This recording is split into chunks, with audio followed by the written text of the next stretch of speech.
Hi ನಮಸ್ಕಾರ ರೀ ಎಲ್ಲರಿಗೂ ನಮ್ಮ ಯೂಟ್ಯೂಬ್ ಚಾನಲ್ಗೆ ಸ್ವಾಗತ. ಇವತ್ತಿನ ರೆಸಿಪಿ ಜೋಳದ ನೂಡಲ್ಸು. ಇದು ತುಂಬ ಸರಳವಾಗಿ ಮಾಡ್ಬೋದು, ತುಂಬ ಸುಲಭವಾಗಿ ಮತ್ತು ತುಂಬ ಟೇಸ್ಟಿಯಾಗಿರುತ್ತೆ. ಇದು ಗೊತ್ತೇ ಆಗಲ್ಲ ನಾರ್ಮಲ್ ನೂಡಲ್ಸ್ಗೂ ಮತ್ತು ಜೋಳದ ಹಿಟ್ಟಿನ ನೂಡಲ್ಸ್ಗೂ. ಯಾರ್ಯಾರು ಹೊಸ್ದಾಗಿ ನಮ್ಮ ಚಾನಲ್ ನೋಡ್ತಿದ್ದೀರಾ ಪ್ಲೀಸ್ ಸಬ್ಸ್ಕ್ರೈಬ್ ಮಾಡಿ, ಲೈಕ್ ಮಾಡಿ, ಶೇರ್ ಮಾಡಿ, ಹಾಗೆ ಸಪೋರ್ಟ್ ಮಾಡಿ. ಹಾಗಾದರೆ ಬನ್ನಿ ನೂಡಲ್ಸ್ನ ಹೇಗೆ ಮಾಡೋದು ಅಂತ ನೋಡ್ಕೊಂಬರೋಣ.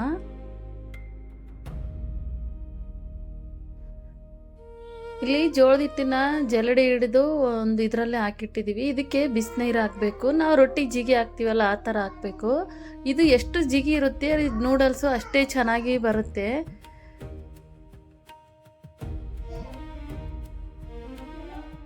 ಇದನ್ನು ಸ್ವಲ್ಪ ಬಿಸಿನೀರಲ್ಲೇ ಸ್ವಲ್ಪ ನೀರು ಹಾಕೊಳ್ಳೋಣ. ಆಮೇಲೆ ಸ್ವಲ್ಪ ತಣ್ಣೀರು ಹಾಕಿ ಸ್ವಲ್ಪ ನೀರು ಹಾಕಿ ಕಲಿಸ್ಕೊಳ್ಳೋಣ. ಫಸ್ಟ್ ಇದು ಬಿಸಿನೀರಲ್ಲಿ ಕಲಿಸ್ಕೊಳ್ಳೋಣ. ಇದನ್ನು ಜಿಗಿನ ಹಾಕ್ಕೊಳ್ಳೋಣ. ನೋಡಿ, ಎಲ್ಲ ಬಿಸಿನೀರು ಹಾಕಿರ್ತೀವಲ್ಲ ಅದೆಲ್ಲ ಹಿಟ್ಟಿಗೆ ಚೆನ್ನಾಗಿ ಮಿಕ್ಸ್ ಮಾಡೋಣ. ಇವಾಗ ಈ ಹಿಟ್ಟು ಎಷ್ಟು ಜಿಗಿ ಇರುತ್ತೋ ಅಷ್ಟು ಸೂಪರಾಗಿ ಬರುತ್ತೆ. ನಿಮಗೆ ಹಬ್ಬ ಎಷ್ಟು ಚೆನ್ನಾಗಿ ಬಂದಿದೆ ಅಂತೀರಾ. ಇದನ್ನು ಸ್ವಲ್ಪ ತಣ್ಣೀರು ಹಾಕಿ ಕಲಿಸ್ಕೊಳ್ಳೋಣ.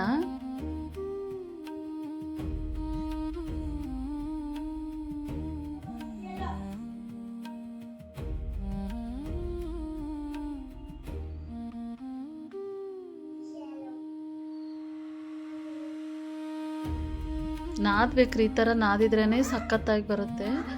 ಕಲಸಿದ್ರೆ ಏನಾಗುತ್ತೆ, ಅದು ಜಿಗಿ ಇರಲ್ಲಲ್ಲ, ಹಾಗಾಗಿ ಕಟ್ಟಾಗಿಬಿಡುತ್ತೆ. ಅದು ನೂಡಲ್ಸ್ ಥರ ಬಂದಿರೋ ಎಳೆಗಳು. ಈಗ ನೋಡಿ ಕಲಸಿರೋದಾಯಿತು. ನಾನು ಇಲ್ಲಿ ಒಂದು ಪಾತ್ರೆಗೆ, ಅದು ಸ್ಟೀಮರ್ ಥರ ಇರುತ್ತಲ್ಲ ಆ ಥರ, ಇದಕ್ಕೆ ಸ್ವಲ್ಪ ತುಪ್ಪ ಹಾಕ್ತೀನಿ, ಇಲ್ಲಾಂದರೆ ಎಣ್ಣೆನೂ ಹಾಕ್ಕೋಬೋದು. ಯಾಕಂದರೆ ಅಂಟುಗಳಲ್ಲ, ಹಂಗಾಗಿ ನಾನು ಇದನ್ನು ಹಾಕ್ತಿದ್ದೀನಿ. ಈ ಥರ ಸುಳಿ 4 ಸುಳಿ ಮಾಡಿಟ್ಟಿದ್ದೀನಿ ನಾನು. ಸಂಡಿಗೆ ಪಾವು ಇರುತ್ತಲ್ಲ ಅದನ್ನಲ್ಲೇ ಹಾಕ್ಕೊಳ್ಳೋಣ. ಅದರಲ್ಲಿ ಒಂದು ಸಣ್ಣದು ಇರುತ್ತೆ ಹೋಲ್ ಇರೋದು, ಸ್ವಲ್ಪ ನೂಡಲ್ ಸೈಜ್ ಇರುತ್ತಲ್ಲ ಆ ಹೋಲ್ ಇರೋದನ್ನ ಹಾಕ್ಕೊಳ್ಳೋಣ ಸಂಡಿಗೆ ಪಾವಿಗೆ.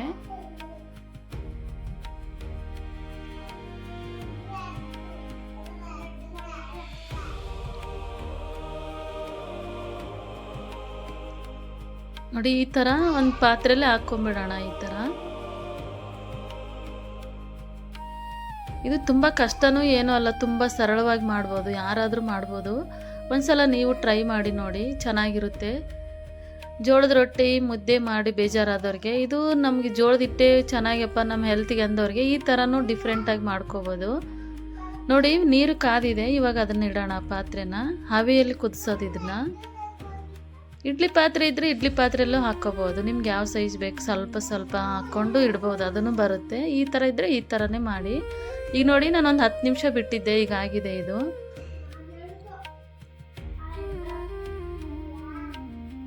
ಇದು ಸ್ವಲ್ಪ ತಣ್ಣಗಾಗಬೇಕು, ಯಾಕಂದರೆ ಕಟ್ಟಾಗಿಬಿಡುತ್ತೆ. ಸ್ವಲ್ಪ ತಣ್ಣಗಾದ್ಮೇಲೆ ಆದರೆ ಎಳೆಯಾಗಿ ಚೆನ್ನಾಗಿ ಬರುತ್ತೆ ಇದು.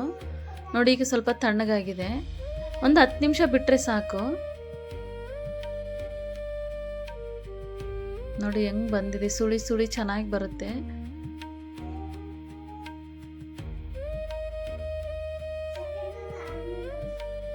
ಇದು ತಣ್ಣಗಾದ್ರೂ ಚೆನ್ನಾಗಿರುತ್ತೆ, ಬಿಸಿ ಇದ್ರೂ ಚೆನ್ನಾಗಿರುತ್ತೆ. ತಣ್ಣಗಾದ್ರೂ ಟೇಸ್ಟ್ ಕೆಡಲ್ಲ. ಜೋಳದ ಹಿಟ್ಟು ಆಗಿರೋದ್ರಿಂದ ಅದ್ರ ಟೇಸ್ಟ್ ಅದರದೇ ಆದಂಥದ್ದೊಂದು ರುಚಿ ಇರುತ್ತೆ. ನೋಡಿ, ಸೂಪರ್ ಆಗಿರುತ್ತೆ.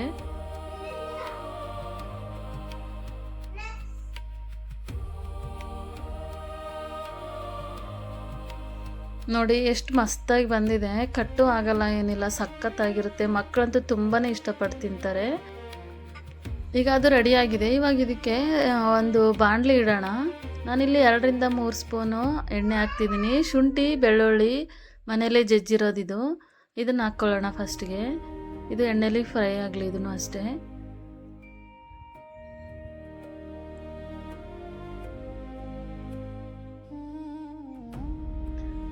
ಇವಾಗ ಕ್ಯಾಪ್ಸಿಕಮ್ ಹಾಕ್ಕೊಳ್ಳೋಣ. ಇದನ್ನು ಸ್ವಲ್ಪ ಎಣ್ಣೆಲಿ ಫ್ರೈ ಆಗಲಿ. ಇದು ಕ್ಯಾರೆಟ್ ಹಾಕ್ಕೊಳ್ಳೋಣ. ಇದನ್ನು ಸ್ವಲ್ಪ ಎಣ್ಣೆಲಿ ಫ್ರೈ ಆಗಲಿ. ಆಮೇಲೆ ಈರುಳ್ಳಿ ಹಾಕ್ಕೊಳ್ಳೋಣ. ಇವಾಗ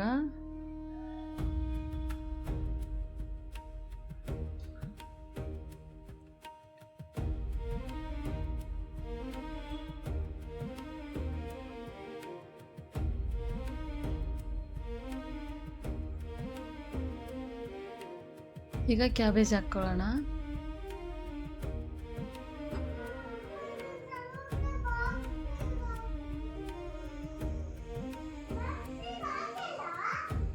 ಇದನ್ನು ಸ್ವಲ್ಪ ಎಣ್ಣೆಲಿ ಫ್ರೈ ಆಗಲಿ ಕ್ಯಾಬೇಜು ಎಲ್ಲ.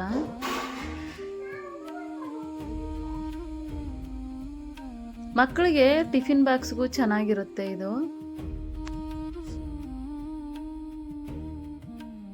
ಒಂದು ನಿಮಿಷ ಮುಚ್ಚಿಡೋಣ. ಈಗ ಆಗಿದೆ ನೋಡಿ, ಸ್ವಲ್ಪ ಫ್ರೈ ಆಗಿದೆ ಎಣ್ಣೆಲೆಲ್ಲ.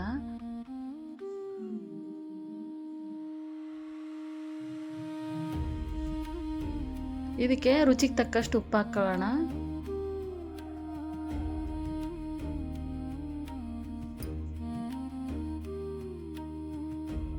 ಇದಕ್ಕೆ ಸೋಯಾ ಸಾಸ್ ಹಾಕ್ತಿದ್ದೀನಿ 1 ಟೀ ಸ್ಪೂನು.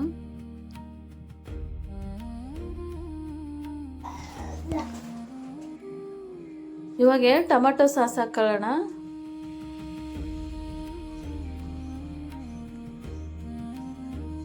ಈಗ ಚಿಲ್ಲಿ ಸಾಸ್, ಇದು 1 ಟೀ ಸ್ಪೂನು ಚಿಲ್ಲಿ ಸಾಸ್ ಕೂಡ.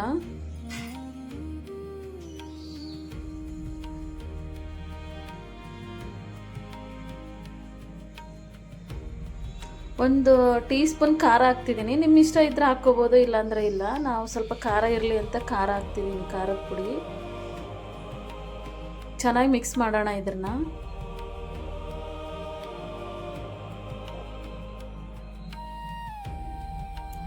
ಇದನ್ನು ಅಷ್ಟೇ 1 ನಿಮಿಷ ಮುಚ್ಚಿಡೋಣ. ನೋಡಿ ಆಗಿದೆ. ಇವಾಗ ಇದನ್ನ ನೂಡಲ್ಸ್ ಇರುತ್ತಲ್ಲ, ಇವಾಗ ಇದನ್ನ ಹಾಕಿ ಚೆನ್ನಾಗಿ ಮಿಕ್ಸ್ ಮಾಡೋಣ.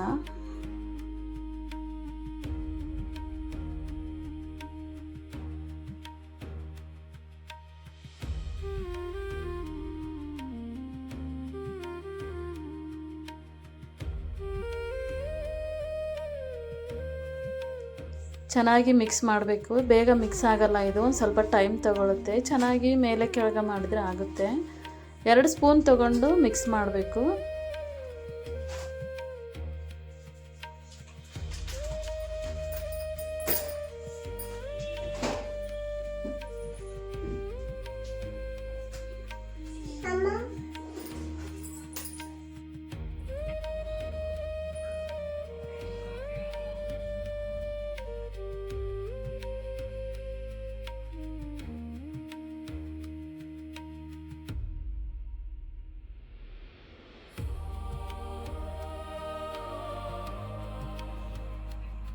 ನೋಡಿ ರೆಡಿ ಆಯಿತು. ಲಾಸ್ಟಲ್ಲಿ ಕೊತ್ತಂಬರಿ ಸೊಪ್ಪು ಹಾಕೋಣ. ನೋಡಿ ಎಷ್ಟು ಚೆನ್ನಾಗಿ ಬಂದಿದೆ. ನಿಮಗೂ ಇಷ್ಟ ಆಗುತ್ತೆ ಅನ್ಕೋತಿದ್ದೀನಿ. ಯಾರ್ಯಾರಿಗೆ ಈ ನೂಡಲ್ಸ್ ಇಷ್ಟ ಆಯಿತು ಪ್ಲೀಸ್ ಸಬ್ಸ್ಕ್ರೈಬ್ ಮಾಡಿ, ಲೈಕ್ ಮಾಡಿ, ಶೇರ್ ಮಾಡಿ, ಹಾಗೆ ಸಪೋರ್ಟ್ ಮಾಡಿ. ಮುಂದಿನ ವಿಡಿಯೋದೊಂದಿಗೆ ಮತ್ತೆ ಸಿಗೋಣ. ಅಲ್ಲಿವರೆಗೂ ಧನ್ಯವಾದಗಳು.